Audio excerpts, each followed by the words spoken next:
extensive research. I had a location manager who researched, I think, hundreds of similar locations, and we found that one was the best for our needs and for the amazing. The price was very low too. We had to bring some props. We had to have a lot of some costumes design and the props for the main characters, but then most of them were provided by the location. We had about 40 extras also from the Pioneer. I think the Pioneer Town Posse gave us some, and then others came. Okay, and what did everything they had on set was fantastic. So you were happy? That's great. No problem with that. Yeah, we did some building and some dressing, set dressing. I have an amazing art decorator, art set designer, set dresser. So we had a good team. And how many shoots? I did have a writer. Usually I like to write and then direct, but I had a writer, and then actually what ended up happening is he got busy, and then I had to find another writer to continue the project with, and then I developed or sort of reshaped the story, and we wrote it together, but he wrote it. And did you find? Yeah, I found with the second writer, actually with both of them, they're both opposites. So it was like the script would have been completely different had the other writer finished it. But I enjoy working with anyone, so I enjoyed the process with both of them. And then we did see eye to eye on so many things. And one of the things we tried to work on was subtext. We wanted the piece to just have layer and layer of subtext, because we also initially wanted to do a feature, and we wanted it to be, the idea was every character, every person in this town has an untold story, and they all have some secret, and so each one is like another. So that's why there's so much subtext between characters that are even minor. Very much up front with the actors. I love spending time with my actors, and I try to build a team. So a lot of these actors I've worked with multiple times. Mayor Peacock, who introduced him, he's basically in almost everything I do. And yeah. Well, I had a really good team of sort of two producers working on a budget, and they were very, very conservative, and shooting a Western, 1890s period piece with at least 40 extras in the middle of the desert. This is by far the most expensive film I've ever shot of all the shorts. And so when they did the budget, they budgeted it, and it was possibly going to be up to about like $50,000, and then we got it from 50 down to about a little over 30, maybe. So that's when ultimately we actually got it down, and it's a lot, but still less than it could have been. Because we actually, what wasn't included, we also had some airplane shots, aerial shots, and we had another scene with the priest that walks out, and then unfortunately we had some footage that was flashed. We lost some footage on set because we shot on film. So there was actually there was some other stuff, but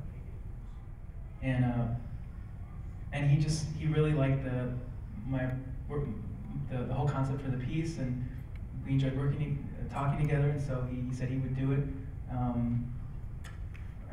don't remember, it was almost free or something, and but we had to have him come out, and then I worked with him pretty extensively, and then to conceptualize it, and then with the actors, and we went with him on set with the actors, and we actually redesigned some of the physical set to accommodate some of that, and then we actually the original fight scene was a little more complex actually, and we were preparing for it, but then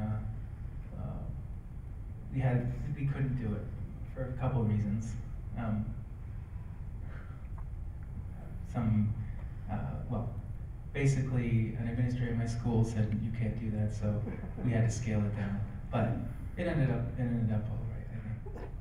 To make sure that the A camera unit and the B camera unit are friends, that's the first thing I learned. Well, even though I like period pieces, I'd probably be to pick the piece first that's not a period piece. Although I did like Western, and shooting a Western, I loved it. But that's only because the budget was exponentially higher than anything else, because of all the costumes, and you can't just buy them at, a store. No. You have to make them worn. And then the third thing, although I'd be open to anything if it's a good story. And then the third thing, make sure you have references for all of your catering sources. Did anyone get sick? No, but we had two or three sources of catering throughout the shoot of 5 days, and through part of it there was I don't want to point the finger and say, but there was one person that came. The food wasn't what he sort of discussed with us before the shoot, and then we got some complaints from cast and crew, and we were stuck in the desert. Literally, we couldn't do anything about it. First AD is, if I have a contract, I get choice of first AD because that was so important. And what ended up happening, we had some issues, and I mean, there's a learning curve for everyone, so I can't say anything was malicious, but we had some issues, and my second was so good and was promoted essentially, and so we actually had someone come off the street, and he was able to first AD better than a trained first AD, and so we got it done very well. Part of it is actually for me, because I'm able to see the film to a new beat in a new way, and get new angles. Literally, when I hear the music, and opens up new ideas for scenes, and also I feel like it can add some pacing even, and also put the actors in a particular state of mind. Yeah, we used, I believe it was an RE, an RESR, I believe, and it was Super 16, and lenses. I think we had all different types of lenses. We also had a Steadicam operator that came in for some of it, the fight scene, and yeah, lenses. It was just a variety of different lenses. But we didn't actually use zoom lenses, so it was all primes and different lengths. And did you work with them? Most of it was ahead of time, but then we had some changes, unfortunately. The Steadicam operator, the scene in the bedroom that opens the film, that was supposed to be shot completely differently. And it was supposed to actually be kind of a fluid, moving camera, and Steadicam actually, which is sort of counterintuitive, but kind of like the fight scene. It was supposed to have something like that. But what happened was there was a scheduling conflict. On that day, we lost our Steadicam operator, and so we kind of we improvised, and the DP used another kind of rig. If I did it over again, I would like to shoot that scene again. But no, I love all formats. I would shoot a film on a cell phone if it was appropriate to the film. What was that film? Cloverfield. That was so fitting. But so it just depends on the material. I thought Western and the look, and I just thought this should be film. And not necessarily like 35, because with the 16, if it's blown up, it's more grainy. So I thought a nice grainy film would give it a Western look.